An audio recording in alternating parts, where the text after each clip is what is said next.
Red Mouse Alternative History, Episode 5, Harold Waits. Before the turn, the map looked like this. In our timeline, Harold Godwinson became King of England in 1066 and faced two invasions almost at once. In the north, Harald Hardrada landed with a Norwegian army. In the south, William of Normandy waited across the Channel. Harold marched north, destroyed Hardrada at Stamford Bridge, then turned south at speed to face William near Hastings. He arrived with exhausted men, held a ridge for hours, and was killed before the day was over. That single campaign ended Anglo-Saxon England. So the hinge is timing. What if Harold does not rush south? What if he waits, gathers strength, and forces William to fight a different war? From there, the Red Mouse timeline begins. In real history, Harold Godwinson did something almost impossible. In September 1066, he marched north at terrifying speed and crushed a Viking invasion at Stamford Bridge. Harald Hardrada, one of the most feared warriors in Europe, was dead. Tostig, Harold's own brother and traitor to the English crown, was dead too. England had survived the first invasion.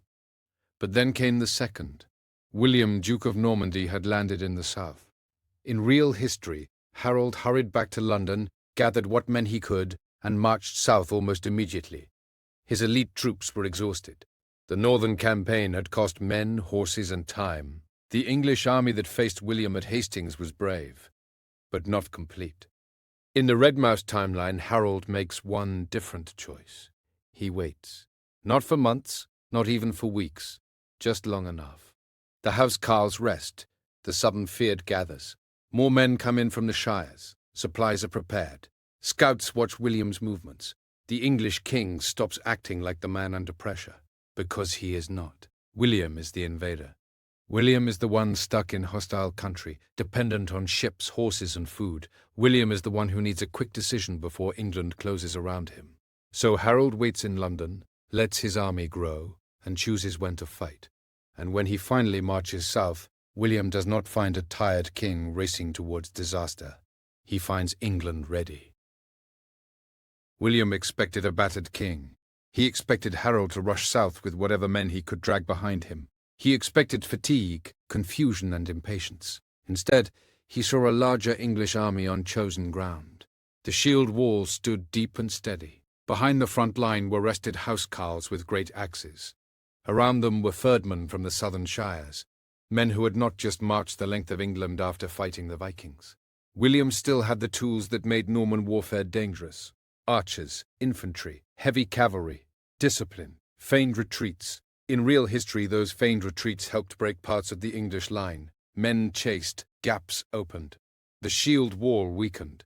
But this Harold has had time to think. He has seen what impatience costs. He gives one order again and again. Hold the line. The Normans attack uphill. Arrows fall. Horses crash into shields. Infantry push forward and are thrown back. Again and again, William tries to make the English move. They do not. Then the first Norman retreat begins. Some Englishmen surge forward, but Harold's reserves stop them. The housecarls do not chase shadows. They wait until the Norman cavalry turns back, tangled and exposed. Then the English counterattack. Axes bite into horses. Spears close around knights. The Norman line buckles. A rumor spreads across the field. William is down. In our history, he lifted his helmet and showed his face to stop the panic. In the Red Mouse timeline, he cannot. Maybe he is dead, maybe wounded, maybe trapped beneath a horse. It barely matters. The invasion army begins to break, the retreat becomes a race for the coast. Local English levies rise behind them. Ships burn. Men throw away armor to run faster. The Norman Conquest does not end with a crown. It ends with men trying to reach the sea. Before Hastings, Harold had a problem. He was king, but not everyone agreed he should be. Edward the Confessor had died without a clear heir. William claimed the throne had been promised to him. Harald Hardrada claimed it through older northern politics. Harold's own brother Tostig helped bring the Vikings against England. So when Harold took the crown, his enemies called him a usurper. After Hastings, that argument becomes much harder to make.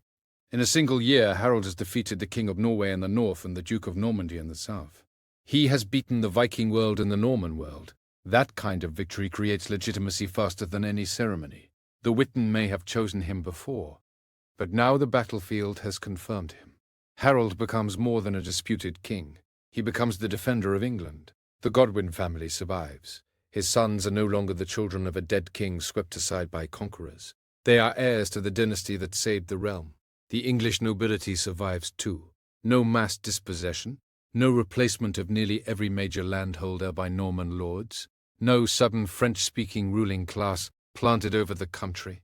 There will still be politics, there will still be rival earls, angry claimants, church pressure, and border wars.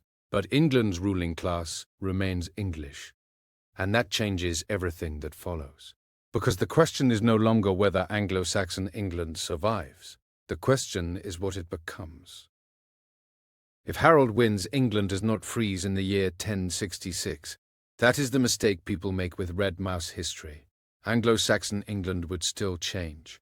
It would still trade, fight, reform, build, and borrow from its neighbors. But it would change from its own roots. In real history, the Norman Conquest replaced much of the English elite. Land passed to Norman lords. Bishops and abbots were replaced. Castles rose across the landscape. French became the language of power. That is why modern English is so strange. We raise cows, but eat beef. We raise pigs, but eat pork. The animal words are English. The luxury food words are French. Government, court, justice, noble, mansion, army. So many words of authority came through Norman French. In Harold's England, that flood never happens. English still evolves. It still absorbs Latin from the church. It still borrows from Norse, Dutch, German, and trade, but it remains much more Germanic. A court might be a moot or law hall. Government might be realmcraft. Justice might be right or doom. Nobles remain earls and fegs, not counts and barons. The law changes too. The shires, hundreds, local courts and royal administration continue from Anglo-Saxon foundations. Castles still arrive eventually. England is not isolated, but they are not first built everywhere as occupation machines. The church reforms, but without a total Norman takeover of its leadership. This is not a weaker England. Before 1066, England was already one of the richest and best administered kingdoms in Europe. So the real change is not civilization versus backwardness. The real change is identity. This England does not become half French. It becomes something older, harder, and more northern. Without the Norman Conquest, England's future points in a different direction. In real history, English kings became deeply tied to France. Normandy, Anjou, Aquitaine, the Angevin Empire. Centuries of war over French lands and French claims. Eventually, this helps create the long rivalry between England and France. But Harold's England is not dragged into that world in the same way. It looks north and east. Across the North Sea are Denmark, Norway, Sweden, Frisia, Flanders, and the Baltic trade routes. These are older connections for Anglo-Saxon England, cultural, commercial, and military. So instead of becoming a French-facing kingdom ruled by a French-speaking aristocracy, England becomes the great island power of the northern seas. Its wealth comes from ports, wool, fish, timber, iron, ships, and trade. Its wars are not endless campaigns to claim French duchies. They are contests for coastlines, sea lanes, borderlands, and influence around the North Sea. Wales faces less immediate pressure from Norman marcher lords, so Welsh kingdoms survive stronger for longer. Scotland develops differently too, with fewer Norman families reshaping its aristocracy so quickly. Ireland may avoid the Cambro-Norman invasion of 1169, at least in the form we know it. Gaelic kingdoms remain independent and divided for longer, dealing with England through trade, church politics, and occasional royal expeditions rather than Norman adventurers. This red mouse timeline is not peaceful. No timeline is. But it is a different Britain, less French, more northern, less castle colony, more shire, hall, harbour, and fleet. And perhaps, over time, England develops its councils and shire representation without the same rupture that produced Magna Carta. Not democracy, not yet, but maybe a more English path toward limited kingship. All because Harold did not hurry south in panic. He waited. Harold did not need a miracle. He needed a week. Red Mouse postulates that Harold did not need a miracle. He needed a week. Enough time to turn Norman speed against itself, preserve Anglo-Saxon rule, and send England toward a more northern, less French-facing future.